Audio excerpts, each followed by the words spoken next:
I think the U.S. Is relatively okay, as compared with the rest of the world. The digital transformation is on, right? Companies are trying to figure out how do they use all this information. That is definitely a high priority. We'll go back to the emerging markets. When you look at Africa, India, countries that I know Africa is a continent, lots of countries. You take a country with a GDP per capita of $1,000, $2,000, as it marches forward to 3,000, 4,000, 5,000, the amount of technology that gets consumed in their banking system, their energy system, their retail system, their government system is enormous. And because they need this IT infrastructure to be able to do anything as it relates to the future.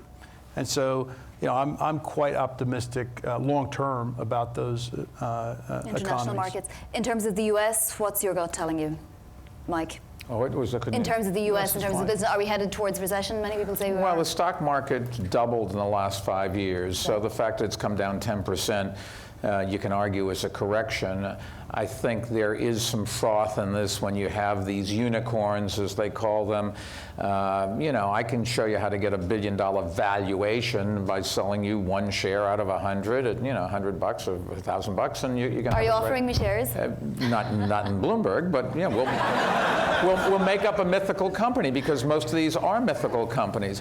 What does strike me is, and you talked about recruiting, and yes, a lot of people say I want to be the next Mark Zuckerberg and I want to go and start Facebook. But most of the companies, when you go to the incubators and you say, oh, isn't this wonderful? What are you doing?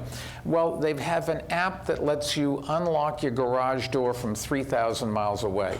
That's really great, but why would anybody want to buy it?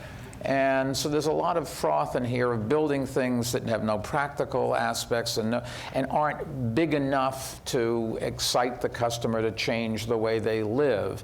And I think there is some of that built into our society. We are using technology a lot more, which is taking away the pricing power for the middle class in America, and you see that in people being upset and going, and the political structure you read about every day, it's a lot of people are upset. Why? Because their jobs are going away and their kids are behaving differently and they're getting different information through social media than they did before without any guidance. And all of this is very worrisome to me, and how we're going to deal with that. But those are structural things long term in terms of Michael running his business or me running this business. The economy is fine.